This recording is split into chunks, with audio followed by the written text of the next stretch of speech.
So hi everyone, it's Suzie de Jonge and this is Masterpiece in Progress. And thank you so much for joining me today. I am really excited because I have another fellow Aussie here with me, Natalie Ledwell. And Natalie is joining us all the way from her home in Southern California. So thank you very much for joining me today, Natalie. Pleasure. I know you guys are going into winter and I'm just about to head into summer, so. I know, but our winter is like 24 degrees yesterday and I had the fan on, so. Oh God, so that's good.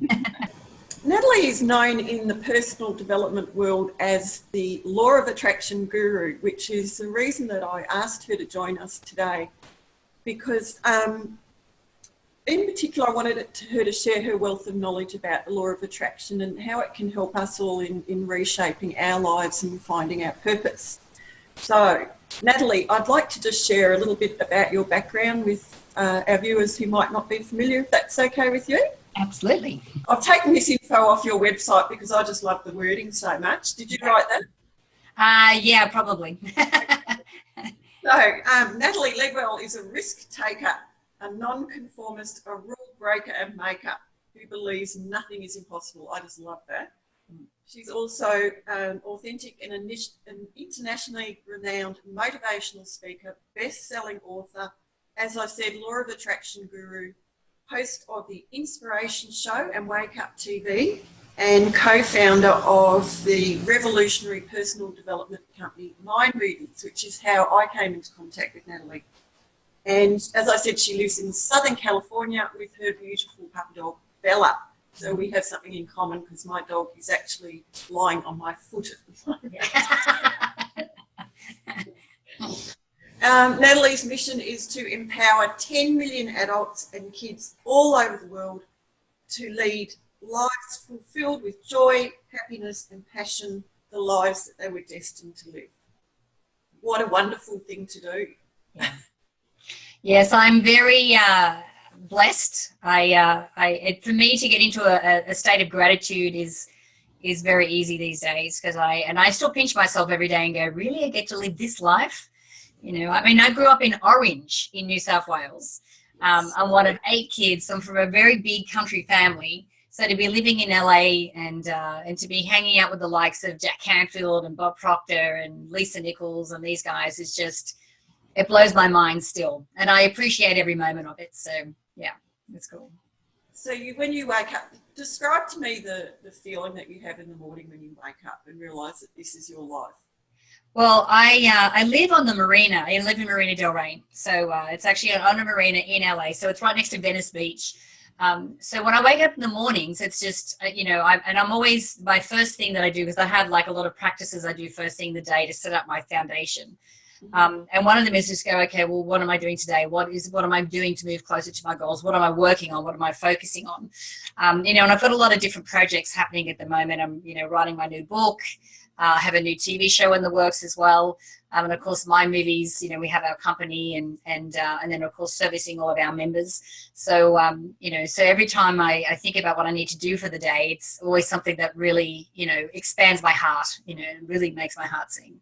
So when I get up, I take Bella out for her wee walk and I'm walking along the marina.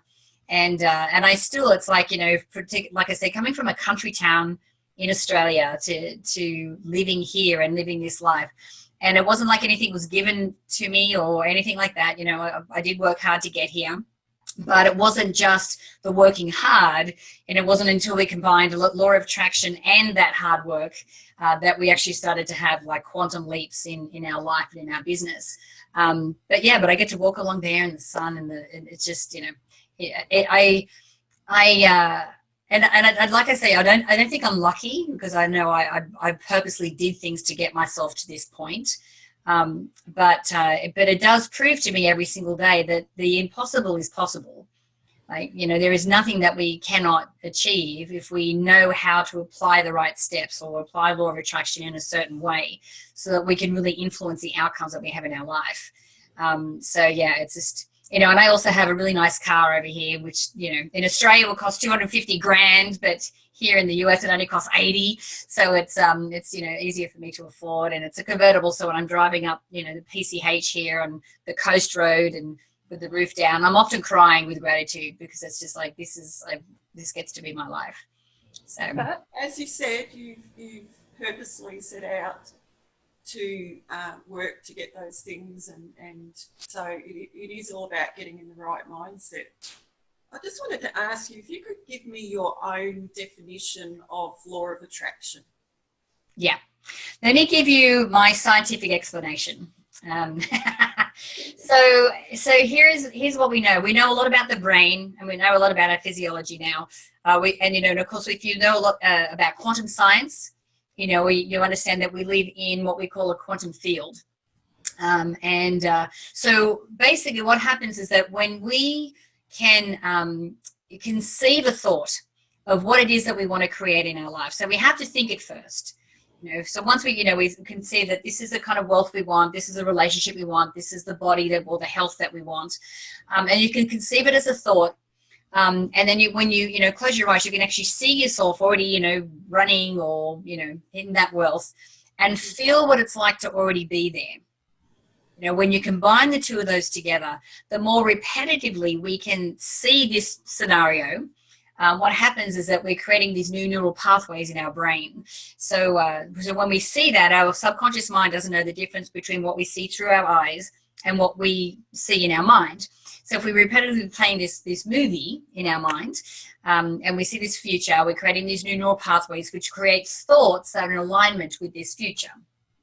So then we start taking action that's in alignment with these thoughts and with this future. So we start to do things and say things and act in certain ways, or make certain decisions that are in alignment with creating this future. And we feel what it's like to already be there. Emotions are like what we call frequency, like it's energy. So, and remember, everything in the universe is made up of energy, but it's all resonating or vibrating at certain frequencies. You know, something that's more solid is vibrating at a lower frequency than something like light or air, which is at a very high frequency. So when we have our thoughts and our actions and our emotions all in alignment, what we're doing is we're sending out a frequency or a vibration out into the quantum field. So then by law, which is law of attraction, universal law, whatever is a vibrational match to that energy that we're emanating out, that gets attracted back to us to help us make that a reality. So that's how I would simply, you know, explain law of attraction. Well, obviously, it can work both ways too. You put out the positive, or you put out the negative. Yeah, I think the challenge is that, I mean, it is a universal law, and it is always in existence. So when we are in debt, or if we're, you know, in ill health, or if we're, we're lonely, often what happens is that's all we can see. Now, whatever we focus on expands. And remember, whatever emotion we're feeling, that's the resonance that we're sending out. So when we're feeling lonely or sad or helpless or frustrated, then all we're doing is attracting back more events and more things that's helping to perpetuate those emotions or perpetuate that situation. So, you know, the trick is to try and get out of those lower vibrational emotions like helplessness and frustration and so forth, even if it's into something neutral. But, you know, but we want to try and get into these higher vibrational emotions, because that puts us more in flow. So we kind of, everything seems to become easier when we're sort of in those higher vibrations. So when I'm talking about a high vibrational emotion, I'm not necessarily saying joy and happiness, but even something like peace or contentment or accomplishment, or just, you know, even some kind of neutral emotion as well, is going to be able to help us see better possibilities. We can't see a way out of the current situation if that's all we're looking at. But the thing is, and even if we could possibly see a solution to get us out of that, we're not seeing the optimal amount, like the result that we could get for ourselves, because we're focusing on this lower thing here. So we need to get into a positive emotion. And, you know, for me, the fastest way to get there is through gratitude, and to really be grateful for what we have. And then that way you start to see different possibilities, and you start to attract different possibilities to you as well. So it's about being really aware of your state of emotions and your state of being, isn't it? Yeah, and and I think too the other thing people often go, well, oh my God, well if I have a negative thought, does that mean it's going to attract something negative? Not necessarily. It's whatever we give our energy and emotion to. So yes, if you are thinking negative thoughts, or you're focusing on a negative situation and you're sitting in that, it's like when we set ourselves a goal, a lot of the times we have this fear that pops up for us, which if your goal is big enough and hairy enough, then yes, you should be feeling fear. But the difference between people who are successful and those who are still on their way to success is that successful people feel the fear, go, right, I understand what this is, but they keep moving. So when we stay in the fear, that's what immobilizes us. And, and of course, once we're in that fear, you've got all those thoughts that come up to you that keep telling you why you can't be successful, why you'll never be wealthy. Who do you think you are? Like, as if this is going to happen for you. And sometimes those thoughts can be disguised as common sense. But really, if they're not serving you and they're not helping you step up into a different game or a bigger game, then normally what they are is like some kind of, programming or some kind of, a belief that you have that you're not going to be successful. And when we really dissect some of those beliefs, they're not really true whatsoever. They're just, programs that we picked up along the way. That's so true. And how did law of attraction come into your life personally? You know what? Honestly, the movie The Secret.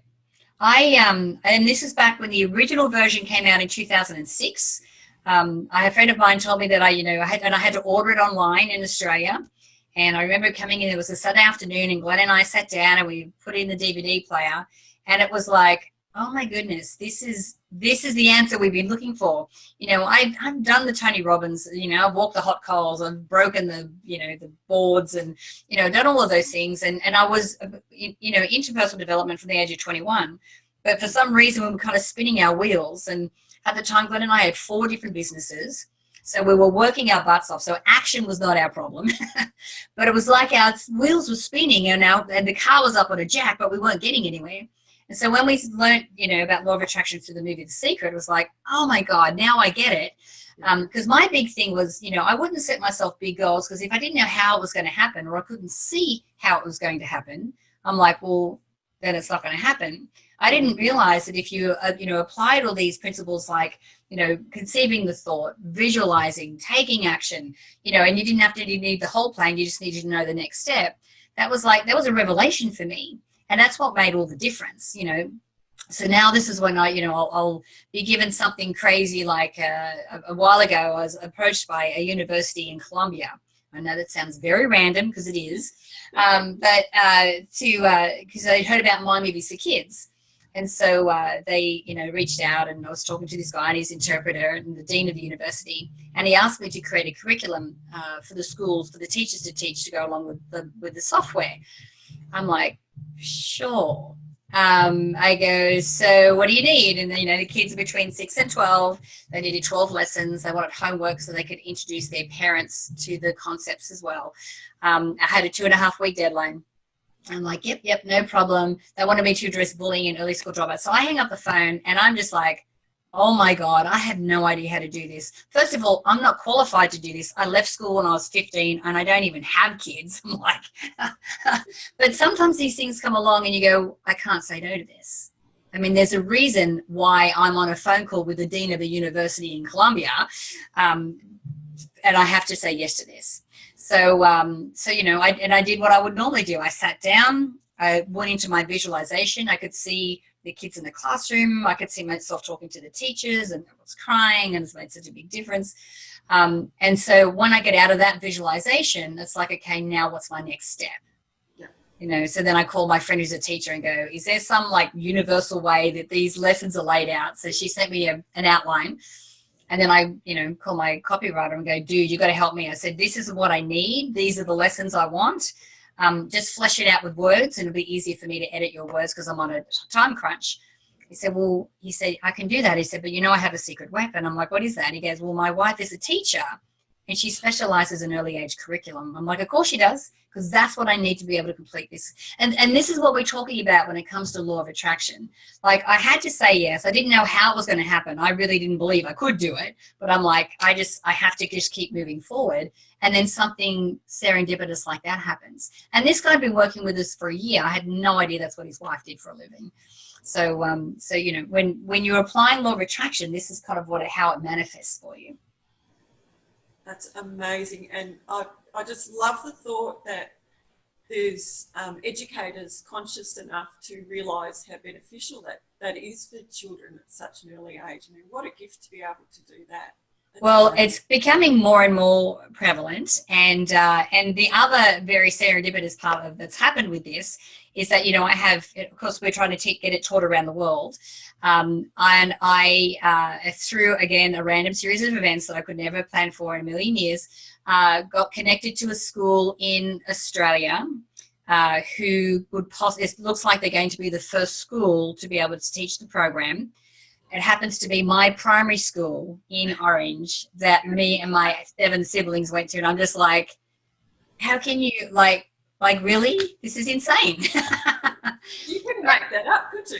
No, exactly. It's not like it's, you know, a Sydney school that would be, you know, but this is how these kind of things fall together. You know. And, you know, and I always recommend too, like, you know, we talk about keeping a gratitude journal and, you know, keeping, you know, in that higher vibration, but I like to keep what I call an evidence journal. So when things like this fall into place, I like to write them down, because when I'm facing a challenge or something seems particularly hard, I just need to go to my evidence journal and go, look, I've got this. The universe has got my back. You know, I've gathered enough proof and evidence that this works, and it works for me, and it has many times before. I just got to surrender and relax into it and go, you know, all right, bring it on. Yeah, I love that. I'm going to start an evidence journal. That's, I have to share this with you because this is, you know, one of those synchronicities. I did your Ultimate Success Masterclass, and we had a group forum there, and I started talking to this lady who was about my age, and, you know, I think there were more Americans than there were Australians on there. Yeah. I mean, you have people from all around the world. Mm-hmm. So we started talking, and ended up, she lives around the corner from me, and she's now my best friend. I actually call her my soul sister.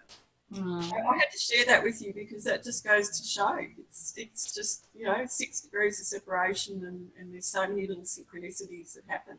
Yeah. So, and that's the thing. And I think when we're open to the surprise, when we can get comfortable with the surprise of what will show up, because, you know, we can have an idea of what we think, how we think something is going to show up for us. You know, like when I look at, you know, the My Movies business, you know, when our friend approached us about My Movies, we didn't know anything. Glenn and I knew nothing about the internet. And by nothing, I mean that Glenn could hardly turn on a computer, and I hadn't even heard of YouTube, and this is 2007, right? Like, I didn't know anything about the internet. But we did realize it was a good idea. But I was in a network marketing business before that, and I had all these affirmations about how I wanted to travel the world and speak on stage and help people make money and blah, blah, blah. And then I remember a year later finding those affirmations at home and going, wow. So it ended up being Mind Movies was the business that helped us, you know, realize the life that I wanted. But if someone had to tell me the day before our friend approached us with the idea that you're going to create this amazing life through the internet, I would have laughed at them. And remember, when we started, we were 40 years old, 40, and I'm learning how to edit videos, or we're building websites and doing autoresponders and emails. And this work is so outside anything I've ever done before. But, you know, we had a burning passion, and we kind of knew where we wanted to end up, and we knew that we were serving a lot of people. So yeah, I really felt like, you know, I was maybe not fulfilling my purpose, because I think we all have the same purpose. Like when it comes to, you know, being, you know, these spiritual beings having this human experience, I think, you know, our purpose is to have fun in this human experience, to experience it for everything that it is, and the good and the bad. Like, you know, we want to have that human thing. But the way that we fulfill that, and the way that we serve, our mission could show up in different ways. You know, like My Movies is one of my missions. You know, the new TV show is another mission. The book is something else. So there's different ways that our missions can show up. And it can be something even simple like, you know, teaching women in, you know, women's shelters how to do crafts or something, you know, whatever that is that really makes you feel good, that you know is serving and is helping. I think that that's, you know, that's really what our purpose is. Yeah, and a lot of people, especially in my age group, get very hung up on that. I know I was for a long time. What's my purpose? What's my purpose? And I think for me, purpose is just doing what brings you joy. Yeah. And sharing that. It doesn't have to be, you know, like dedicating your life to a mission or things like that. It's really doing what you love and sharing it. So. Yeah. No, I totally agree. You know, and we often talk about following your dream and setting yourself these big goals, and you know, you want to do that. I totally believe in doing that, because I believe you don't want to die with a dream inside of you, but you don't want to do it at the expense of survival. No. You know, that's one big thing as well. And you know, and the other thing that we always talk about is like, follow your passion. You've got to do your passion. Now we can have a lot of passions in our life that you don't necessarily make money out of, and you don't, that's not necessarily a road you have to go down either. But it does, I do believe that you want to do something that you love doing. Like I wake up every single day just going, I don't even feel like I'm working. Like I don't. And I always find that I'm, you know, sometimes at 8 o'clock at night, I'm still, you know, working away, but because it's something that I really enjoy, you know, that really, so, you know, if it's something that you enjoy, then that's really where you want to be focusing. Figure out what you're good at, you know, and even if you have to go back to what you were good at, you know, when you're a kid, you know, because a lot of the women that I work with, you know, we're middle-aged, you know, and I'm Glenn and I separated about 4 years ago now. And, you know, luckily we did that in a very respectful and loving way, and we're still business partners and everything's great. And our relationship is not really over. It's just different, which is the name of my new book. But we've just morphed into something different now, but it's serving both of us. It's great for both of us. But, you know, we lose our identity because we're wives, or we're mothers, or we're, you know, these career women. And then, you know, you kind of get into midlife. And I don't know about you, but I find that a lot of women I've been working with have there's something's waking up. There's like this yearning for something else. That's what I call it, the awakening. Yeah. It's like an awakening. Yeah. And men are experiencing it too, but I think women are doing it on a much faster basis. And so we are starting to question, well, you know, what is the meaning of my life? Like, why am I here? What can I do to make myself feel good? You know, and most of us, you know, like we said, we want to do something where we can serve, but service doesn't necessarily mean, you know, traveling to India and feeding the poor. You know, it could be something that you do make money out of. It could be something where you're just, you know, helping people in your community. It can be anything. But when we can step into that, and it kind of gives us a little bit more meaning and purpose, I think that's when we start to feel fulfillment.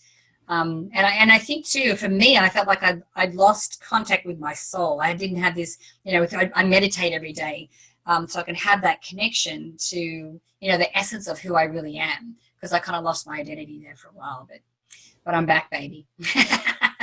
I know, I'm sure a lot of people watching this will identify with that. So thank you for being so honest about that. That's great. Yeah. You've interviewed some amazing people. I mean, I've written just a few names down, and I've actually watched a lot of the episodes, and I noticed, I think you were up to 501 at the last look, or is it 502 now? It's around that mark. I realized the other week we hit 500. I'm like, what? Oh my God. 501. Yeah. And you've interviewed some of the world's most inspiring personal development, self-help, thought leaders, spiritual teachers such as Bob Proctor, John Assaraf, Neil Donald Walsh, Bob Doyle, Jack Canfield, Gay Hendricks, Joe Vitale, Lisa Nichols, Don Jose Ruiz, Dr. Joe Dispenza. I could just keep going and going, and I'm sure a lot of people watching this are going, oh my God. Who has been the person out of all of those that you've interviewed, and I know you've got other shows as well, who's influenced you most personally in your own personal development journey? You know, so I work with Dr. Joe Dispenza. I work with him on his advanced workshops. So I mean, I love him. I actually was speaking to him earlier today. I think what he's doing in being able to educate people from a science basis, of how, you know, when we can do our meditations and watch our mind movies and do, you know, create this scene in our mind while we're connected to the quantum field and make that a reality. He's doing a massive service to humanity with that. So, and he's, you know, a really integrous person, and I love him a lot. You know, if I was anyone that was like starstruck by him, like, oh, like this is a bit starstruck. Bob was, because, you know, I interviewed Bob initially right in the very beginning. So we're like fresh off the boat. We're here in the US and we get to sit down with him, and he was very gracious and he's amazing. And actually on my website, the NatalieLedwell.com website, he does this incredible testimonial about us and our friendship and so forth, which is amazing. Neil Donald Walsh. So that was kind of like the first spiritual book I ever read was the Celestine Prophecy. And then I read Conversations with God. And before I read Conversations with God, I didn't believe in God. I had no spiritual, you know, connection. I was just like, yeah, whatever. Nothing's presented itself that makes me, you know, that makes any sense to me. But when I read those books, it was like, oh, this makes perfect sense to me. Right now, this is something I can get behind. So, I've actually been in his company several times and interviewed him several times. So he was someone I was a little bit starstruck with. He was amazing. But I'm just trying to think of some of my most memorable interviews will be with regular people that have just extraordinary stories. You know, I remember a woman, I can't remember her name now, but it's been several years since I interviewed her, but she is a, I don't know what the technical term is, but she has dwarfism, right? So she's a little lady. And she goes into schools and she talks to people in schools and so forth, and just how she shows up and how, you know, she had a challenge throughout her life, and she, you know, is now stepping up and really helping a lot of people. And then there's another woman who's from the UK, I forget her name as well, but she was basically kept captive by her father as a sex slave until about the age of 18, when she was able to escape. And how our whole interview was how she was able to forgive him, you know, and basically forgive the unforgivable. It was such a moving interview. She's just an incredible lady. So, and when I unearth those kind of stories, because for me, it's, you know, like I said, I believe anything is possible. But when you think about the people that are really struggling in life, and they're struggling because they can't see a solution, or they don't believe the possible is possible, or they haven't had any evidence show up for them that things are going to work out in their favor, and they're feeling helpless. You know, when you look at the US right now, like all the people that are living in the middle part of the US, they're feeling helpless. You know, the reason someone like Trump was voted into power is because they're fed up. No one listens to them. No one hears their voice. And so for them, it was more of a cry out of like, we need to change. You need to hear us. So, you know, for good or for bad, he was the splinter that this country needed to kind of wake up and go, okay, we need to do things differently. But when you're feeling helpless like that and you can't see a way out, that's when, you know, you kind of get to, you're sort of staying in that space. So, you know, what I'm trying to do is show as many stories as possible, or, you know, of regular people and of other people, and my own story of, like, you know, there are so many examples of us that have really overcome, you know, the challenges that we faced, that it's possible for all of us. Yeah. So is there any burning desire? Who would be your star person to interview that you haven't interviewed yet? Oprah. I was saying you're going to say that. She's on my list. I actually, in my mind movie, because I haven't, like I said, I've got a new TV show that's in the works at the moment. And so rather than being interviewed by Oprah, I'm going to interview her. I totally believe you will. Yeah. I'll be sitting there cheering you on. Yeah. I learn a lot from her. Because for me, when I'm doing interviews like this, it's, or if I'm the interviewer, like for me, it's all about engaging in a conversation. It's, you know, and for me, it's all about showing the person I'm interviewing in their best light. And, you know, being able to move the conversation in a way that's really going to serve the people that are listening to it. And I think she does that quite masterfully. So, yeah. So I would love to be able to repay that to her, so that, you know, that we can get to hear, because, you know, she's always the interviewer. I'd love to be able to have a conversation with her so we can really see the brilliance, you know, of who she really is. That'd be great. Yeah. So what are some practical tools or suggestions you can make for people who want to make law of attraction part of their lives? Some things that you do perhaps that others could try and see if it helps them. Yeah, I've got some basic steps that people can apply, because that's one of my stupid human tricks. I can look at something or look at the success I've had and go, okay, break it down. This is how I did it. So when it comes to applying law of attraction, number one, you have to be in a happy place. You have to be in a positive vibration first. Get out of the situation that you're in. Use gratitude. Go for a walk. Play your favorite song. Go for a drive. Whatever you need to do to get into that higher vibration, get there first.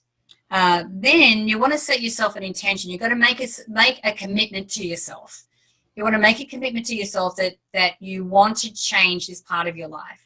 That you are going to make a change, so you're going to do what it takes to get there. And just by doing that and being clear about, what it is that you want to work on, that starts the wheels in motion when it comes to, the universe. The next step is to get clear about what you want. And often, I always talk about using affirmations, and not affirmations to stand in front of the mirror and recite, I'm fit, I'm wealthy, when you're not. Of course your mind is fully kicking in going, yeah, right. Affirmations I actually use, for me, is the right language, and you write them in present tense, because when you read them, you're going to close your mind and put yourself there. Yeah. That's why we write affirmations like that.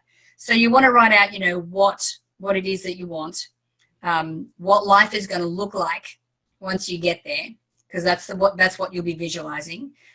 Why you want this, why you want to reach this goal, whether it's, to prove it to yourself, or to make your family proud, or to send your kids to college, or whatever that is. You want to talk about what actions you're going to be taking. Like we said before, you don't need to know the whole plan, but you do need to know what the next step is. And the last one is what I call your thought affirmation. So how do you need to change the way you think, to be able to step into this wealthy version of you, or this healthy version of you? So, really think about those kind of things. And if you know that there's several negative thoughts that come up for you on a repetitive basis, figure out what they are, and then go, okay, well, if these thoughts aren't serving me, how do I flip that into something that the thoughts that are going to serve me? And then, write those as well. So, get clear about what you want. The next thing, of course, is to take action. Like we said, and there's no such thing as the wrong action, because all paths and all roads will lead to where you end up.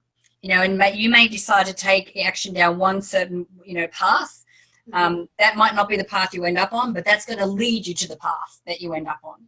So you need to create that momentum.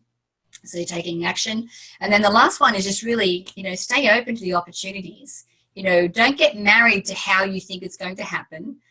Be open to different ways that's going to show up for you. And just be open to all these, different opportunities and ideas and meetings and people that are coming into your life that are really helping you to be able to manifest that. Oh, that's amazing. Thank you so much for that. What really resonated with me was that last bit that you said about being open to things not being a particular way, because I know as women, sometimes we do get quite fixated on how how something's going to turn out. And when you do that and it doesn't, it can be quite difficult and devastating. And so being open that's just such a good suggestion. Yeah, and I think too that if you're the type of person that describes yourself as a perfectionist or a control freak, it's time to start changing your story. Yeah. Because that kind of behavior, that's not who you are. That's just a behavior that you have. And sometimes, I've met women that it's such a part of their identity and who they are. I'm like, is that serving you right now? This is just a behavior, and you can choose to change your behavior, because being like that does shut off the flow between you and the universe. So, when you can surrender to the surprise, and I always expect surprises. I'm like, ooh, I wonder how this is going to show up. And that kind of puts me into that vibration or into alignment to expecting the unexpected to show up. Oh, it's amazing. And I'm going to, when I post this video, I'll put a link to your website so everyone can check out all the fantastic products that you have and the different shows that you have. And I've got a mind movie. Mine starts with a picture of my favourite house at Watergoes at Byron Bay, because that's where I'm going to be. Yeah. I've got mine all done, and it really does help. You know, it's just you get really excited. You feel like you're there, as opposed to just looking at pictures on a vision board. So I highly recommend that people have a look at that. And as I said, I'll post a link up. But I'm conscious of the time, so I'm going to ask you one final question, Natalie, before we go. And I'd like to ask you, I ask all my guests this, what does the term beautifully selfish mean to you? Well, I'm very lucky because I am, what would you say, lucky? I'm single. So I'm beautifully selfish all the time. But what it does mean is that I think for us to be able to serve and to be the best version of ourselves, or to be the best wife or mother or, you know, caregiver or whatever role it is that we play, for us to be the best version of that, we have to be able to energetically fill our cup. Now, what I mean by that is that we need to be able to spend, you know, me time. We need to do things that are in service to ourselves, you know, whether that's a little meditation so we can have that connection to the essence of who we are, or if it's a, you know, a bubble bath with some candles, or whether it's a walk in nature, or whatever it is, so that we have time alone with ourselves and our thoughts, so that we're tapping back into who we are and having that, you know, individual time. You know, that individual time I think is really important, because, you know, we can go days, weeks and months without, you know, ever having that. And we just seem to be go, go, go, go, go, go all the time. And next, you know, you go, whoa, I don't even know where that month went. And it's like we've had no connection with what's really important, you know, and what's really important is that connection with ourselves. So that's what I think is beautifully selfish. I love that. Yeah. That's just great. And it's true, because if you don't spend that time on yourself, that's when you burn out. And you feel lost, and then you start to feel resentful, you know, because it's like you have nothing for yourself. You know, to be a great mom, it doesn't mean that every moment of your day is dedicated to your children. You know, that you need to have some time so that you can be a role model for them, to show them, you know, this is, you know, to be a woman in this day and age, and to have a life of meaning and of purpose, and something that your children aspire to, then it's important that you have, you know, some me time. Very important. Wonderful. Yeah. Well, look, once again, thank you so much. I really, really appreciate your time, and you've given lots of great advice, and I encourage everyone to look you up and look at all the amazing work that you're doing, and I'm so grateful to be able to talk to you today. So thank you so much, Natalie. Thanks, Susie. It's been great chatting to you. Thanks for asking me. Bye.